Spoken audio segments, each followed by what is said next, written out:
All right, everyone, we are starting Chapter 4, Designing Studies, and it's going to feel like we're moving from a math class to a writing class. You got to be creative on this chapter, and there's a lot of terms to memorize. Some of them you already know, and some of them may be new. So the three you see at the top are probably things you know, but just notice there's a couple key words in there. Things like entire group of interest, subset of the population. A census, you probably know what that is. That's when we're getting data from every single person, which is usually impossible or too expensive or too time consuming. So we don't do a census, and therefore we take a sample. Hopefully we take a random sample, and hopefully it's not biased. But before we talk about that, let's practice identifying the population and the sample. So in this one right here, if you want to pause it and think for yourself, I'll go ahead and answer it. The population is the 45,000 people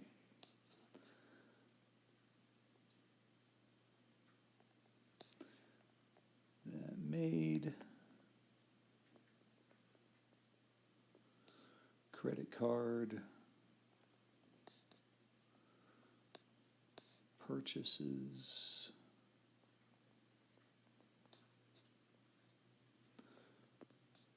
from a certain store. I'm just going to say a store.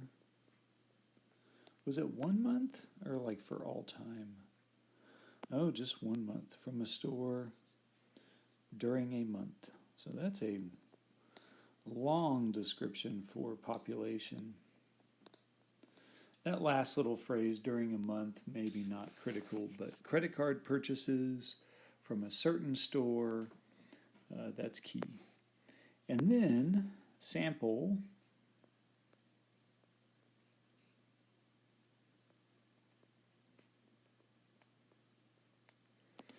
let's see, 1,000 surveys were mailed. They were chosen at random, but only 137 of those people, we already identified them. I don't need to re-identify them.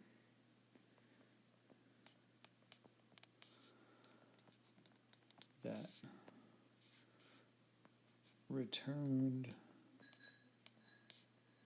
survey. And if you're really concerned, maybe draw an arrow to those people. But I bet that is just fine without the arrow. All right. Number 2, do the same thing. Maybe pause it, give it a try. I'm going to go ahead here. So they are sampling the Gallup poll questions a sample of about 1,500 U.S. residents to determine national opinion. So the population of interest is all adult U.S. residents.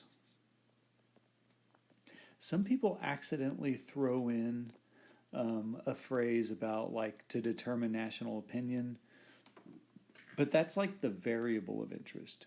I'm worried about the group. What group am I studying here? And sample is made up of 1,500 people. Let's say 1,500 adult U.S. residents. All right, hopefully that is very easy. Hopefully no surprises there. You just got to be specific. Don't rush it. Read through it carefully. Down here it talks about why it's important to take a sample, because some people get angry about stats and they're like, why are we bothering to take a sample? Let's just ask everyone. And you can, if it's possible, ask everyone and get a perfect measurement of whatever it is you're interested in. But it may be expensive, it may be too time consuming, and I listed some of those there. I'll rewrite them though. So impossible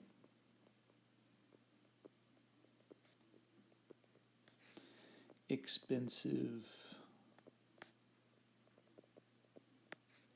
time-consuming, and I've seen these pop up on multiple choice questions before, like reasons why you cannot do a census. Maybe even destructive. I saw this one problem about Mazda sport cars, and the manufacturer was crash testing them. Well, we can't crash test every car because then we won't have any cars.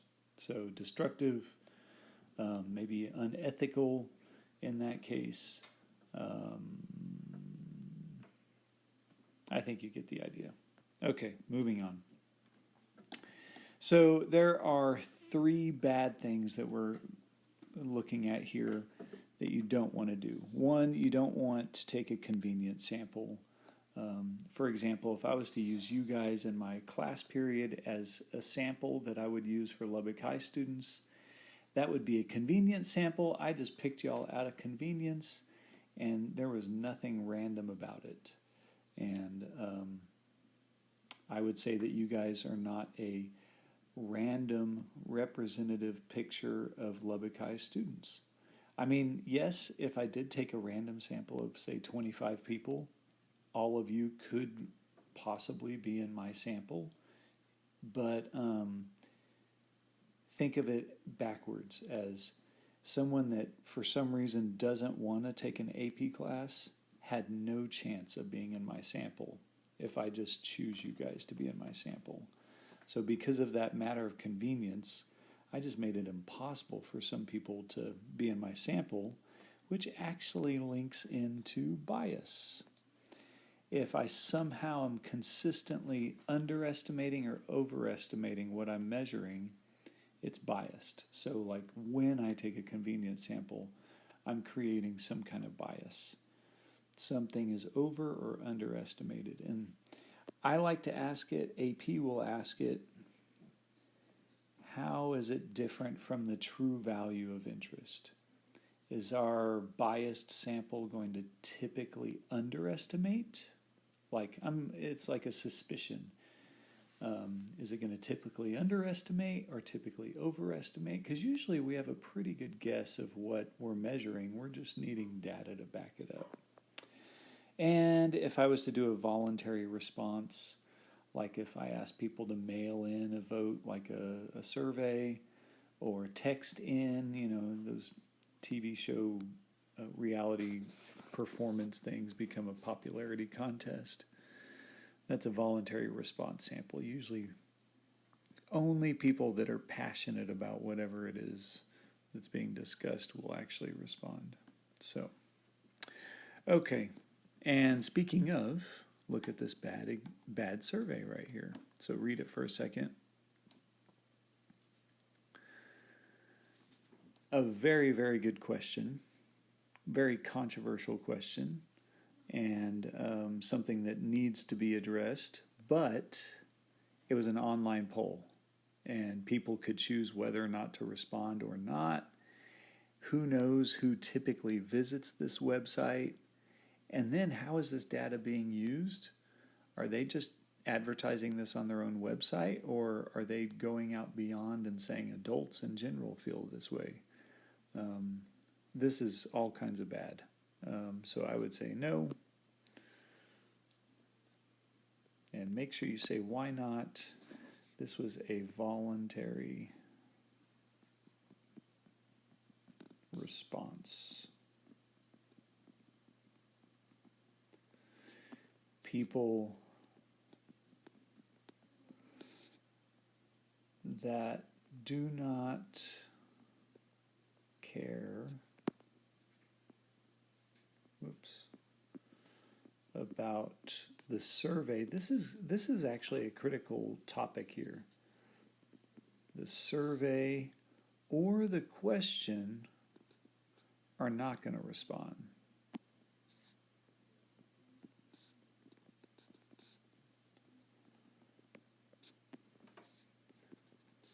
I gave one reason right there, but they may think that this survey is meaningless, so they don't do it, even though they care about the question.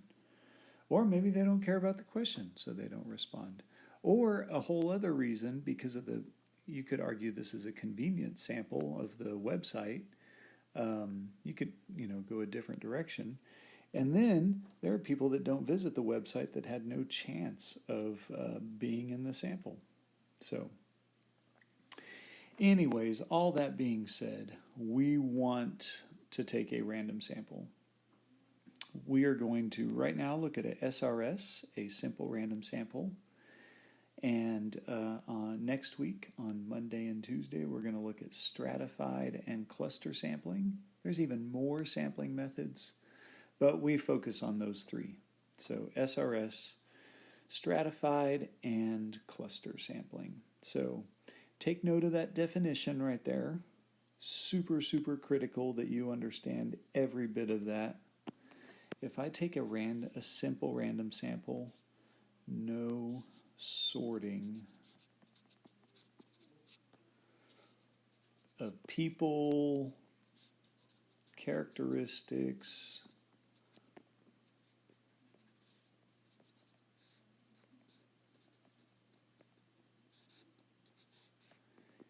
is done.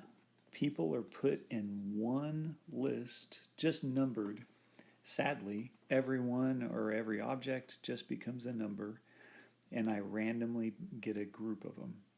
I may do this with slips of paper and a hat, a random number generator.